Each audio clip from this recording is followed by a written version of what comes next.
Hello and welcome back to another video. Today we're going to be taking a look at the August 2nd primary election results from Tuesday night and analyzing what they mean going forward ahead to the midterm election. So we'll be taking a look at all of the states that had key races on Tuesday and breaking those down individually. But before we begin, please consider subscribing down below if you're new and liking this video if you enjoy. So let's get straight into it. So we'll start off with the state of Arizona. On the Democratic side, really not a competitive primary. Katie Hobbs was a shoo-in to win the nomination. She's the Democratic Secretary of State, and her progressive opponent was outspent by a massive degree and really didn't have any name recognition or any establishment backing whatsoever. So that really wasn't a surprise for anyone. But the Arizona primary on the Republican side was much more competitive than even I thought it would be. My official prediction was way off the mark. I thought Kari Lake was going to win by about 11 to 15. Now, she's won the race, but it looks like she's only going to win by single digits. Karen Taylor Robson, I think, really was underestimated by everyone, including myself. Now, this was sort of a proxy war, sort of like what we saw in Maryland. Trump was backing Kari Lake, and Karen Taylor Robson had the support of people like Doug Ducey, Mike Pence, and former Republican governor of Arizona, Jane Brewer. So she had the establishment backing. Kari Lake had the Trump endorsement and really made that a main focal point of her campaign, that and the 2020 election. Ultimately, it was enough to bring her over the finish line. She had enthusiastic support from the grassroots MAGA base of the Republican Party, but Karen Taylor Robson put up a real fight, and more of a fight than I would have expected, and that's mainly due to the fact that she had a lot of money behind her campaign, and she had an exceptional campaign staff that was ultimately able to make this race a lot closer than anyone really expected. And ultimately, the Emerson College poll as of right now was probably one of the most accurate of the primary cycle, because it's, it had Robson up by 1, but as of right now, Kari Lake is up by 2.8. That's probably going to increase, obviously, as more votes come in, because earlier on in the night, on Tuesday, Karen Taylor Robson was up, and a lot of people thought that Kari Lake was on track to lose her primary, but a lot of the early vote was expected to favor her, and as the night went on, the margin began to narrow and narrow until ultimately Kari Lake ended up overtaking her with the election day votes, and that's what put her over the top. So even though Kari Lake won every single county in Arizona, a lot of them she only won by single digits. Maricopa especially, she's only up by less than a point. Other counties such as Pima County, she's only up by a couple points, etc. So that's really why this primary was so close. And ultimately, it was a referendum on Trump's place in the Republican Party and really how much Republicans should focus on Trump and his influence in the GOP going forward. And ultimately, Republican voters chose the anti-establishment choice in Arizona. Moving on down to the Senate primary, Blake Masters, who was the Trump and Peter Thiel endorsed candidate, ended up winning his primary by more than Kari Lake, which is something I predicted in my video. Blake Masters, I think, had broader support than Kari Lake. Kari Lake was definitely trying to hone in on a certain type of Republican voter. Blake Masters was too, but I think he was much more open to reaching out to the other branches of the GOP to try and get support for his Senate run. And ultimately he got less of the vote, but he ended up winning by a larger margin. Jim Lamont, the second place candidate, ended up losing by about 11 points. And Mark Brnovich, who earlier on was expected to be the favorite in this Senate primary, ultimately fell off, mainly due to the fact that other candidates we've seen throughout this cycle, like Lou Barletta, he really wanted to coast on name recognition alone in the state to ultimately win this primary. And I think he was unaware of the fact that so much of the MAGA base distrusted him after the 2020 election. That's one of the reasons why I think he did so poorly. That coupled with the fact that he really didn't run a really good campaign. So Blake Masters and Kari Lake winning in Arizona, not at all surprising. The margins, I think, especially for the Kari Lake race, were a bit of a surprise though.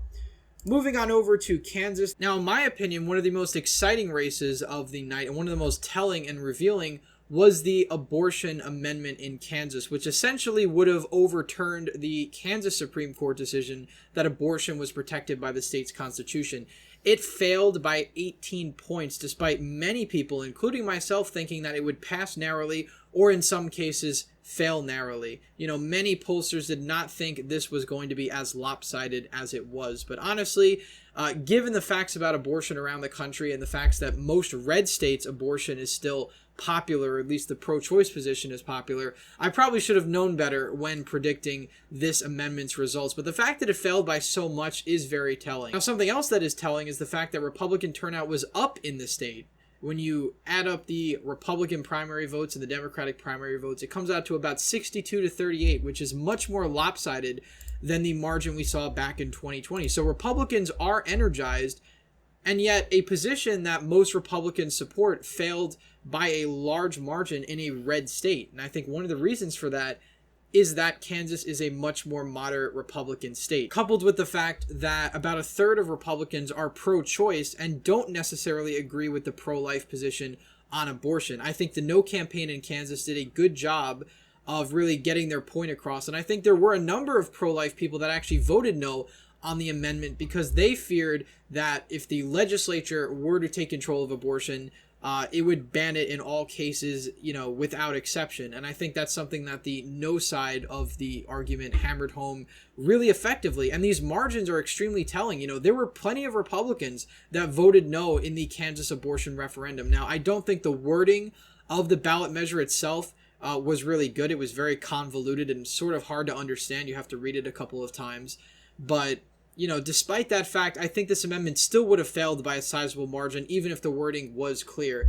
Now, there's some nuance on this question, because I think, for instance, if the question was, should the state of Kansas ban abortion before 15 weeks or something like that, I think then you would have seen a different result. But the fact that the alternative in some voters' eyes was abortion being banned completely or abortion being allowed up until 22 weeks, most people decided to go with the pro-choice side of the argument. And again, I don't think this is a bad sign for Republicans in 2022. Obviously, the abortion issue is a losing issue for Republicans. We've seen this in many polls. And public opinion still really hasn't changed on the issue of abortion whatsoever. It's still about 60% of Americans that support Roe v. Wade as precedent, though a sizable minority of those people are Republicans. Again, about a third of Republicans are pro-choice. So looking ahead at other races around the country, I don't necessarily think this hurts Republicans as much as people think it will. Now, obviously, if Republican candidates are making their entire campaign exclusively about banning abortion with no exceptions, then that's probably a different story. But the Republican Party since the 1980s has always been the pro-life party and always has been in favor of overturning Roe v. Wade. So I don't think this development is really anything new. And I don't expect the state of Kansas in 2024 and beyond to suddenly become a blue state or a purple state. It's nothing of the sort. And I think this amendment just highlights the fact that you have pro-choice Republicans, which make up about a third of the base, and basically all the Democrats and the vast majority of independents oppose this referendum. It doesn't necessarily mean that come November, Laura Kelly is favored to win in the governorship. In fact, I think this takes away a key campaign issue that she could have ran on, because now that abortion is officially protected in the state of Kansas, she can't run on the fact that Derek Schmidt and the Republicans are going to totally ban abortion with no exceptions, because quite literally it can't happen now. So those are some of the takeaways I have out of Kansas. Of course, also we saw a comeback from Chris Kobach, who was the loser in the 2018 governor's election between Laura Kelly and himself. Obviously, there was a third-party presence as well, but he's now on track to become the next Attorney General of Kansas. I actually think he'll win this race by a pretty decent margin because, one, it is a red wave year, and two, he's not really the center of attention anymore. He's not the top of the ticket, and I think he can do a better job of going under the radar, being sort of at the bottom of the ticket here with Attorney General. Moving on over to the state of Michigan, we had Tudor Dixon, the Trump-endorsed candidate, win by a landslide. Really no surprise there, considering the fact that Trump-endorsed candidates have done very well throughout this primary cycle for Republicans. Obviously, Gretchen Whitmer, the incumbent Democrat, ran unopposed. And then, of course, I think the biggest development out of Michigan is that anti-Trump Republican Peter Meijer lost his primary to John Gibbs. Now, Peter Meijer was a very moderate Republican in his one term in Congress. He was sort of liberal to moderate on social issues.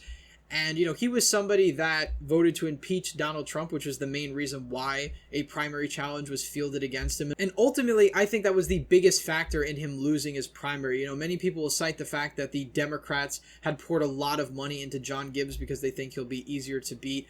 Certainly, I think that probably helped him with some of the ads that they ran, but I still think Peter Meyer would have lost regardless, because this is a trend we've seen basically tried throughout the primary cycle. And being a pro-impeachment Republican is nearly a political death sentence, and we've seen that throughout the primary cycle. And I think Peter Meyer still would have been in a world of trouble despite all the money he poured into this race because of that fact. And, you know, we'll probably see that pan out with Liz Cheney's primary in Wyoming and with other impeachment Republicans going forward, because the vast majority of Republicans will oppose any Republican that votes to impeach a president who had a near 90% approval rating within his own party. So obviously it was a very bad move politically. On the Democratic side, we saw Hawley Stevens beat Andy Levin in her primary. Those were two incumbents basically put into the same district, and ultimately she prevailed by a pretty large margin, nearly 20 percentage points. Moving on over to the state of Missouri, Eric Schmidt won his primary handedly, despite many people saying that Greitens would be a serious contender, although he kind of collapsed in the polls in the past few weeks and ultimately really won only this small little panhandle in the southeastern part of the state. Vicky Hartzler did better than I expected. I thought she would be closer and probably in third, with Greitens coming in at a distant second. But nonetheless, Eric Schmidt winning by a safe margin isn't really surprising, given the fact that he was one of the Erics that Trump endorsed, and he doesn't really have a whole lot of personal scandal like Eric Greitens did. And ultimately, he cruised to a primary victory, and in a lot of analysts' minds, made Missouri a much safer Senate race for the Republicans. This isn't really a state that Democrats can seriously contest at this point. The Democratic primary was closer than I expected, but Trudy Busch Valentine still won as I predicted. Lucas Kunce, who was the progressive Bernie Sanders endorsed candidate in the primary, got about 38% of the vote. Busch Valentine got 43%. Now, this was a bit closer than I expected, but Lucas Kunce did have the grassroots enthusiasm. He did run a very unapologetically progressive campaign and was able to energize rural and even St. Louis voters to come out and support him. Now, the reason he lost is because these rural counties really don't have a lot of Democrats in them, but Lucas Kunce did better than I expected in places like St. Louis and Boone County, which I thought probably would have went to Valentine. But nonetheless, a victory for Busch Valentine. Ultimately, she will likely lose in the general election by a safe margin. Finally, we go on to the state of Washington, where we still really don't have a lot of results. These West Coast sort of states tend to come in very slowly. Washington and California notoriously are known for that. Patty Murray and Tiffany Smiley will face each other in the Senate race up in Washington. So far, the primary turnout doesn't really look too good for the Republicans, but a lot of the red counties have most of the outstanding votes, so we really won't have a clear picture of where the enthusiasm is in this race. But so far, you know, I've had Washington as a likely blue state, a state that Patty Murray would probably win by 10. Honestly, it's more likely she wins by more than that, so I'd probably move this race in the safe Democratic category. I really don't think Republicans should be contesting it all that much. Moving on down to the GOP House primaries, these are probably some of the more contested primaries.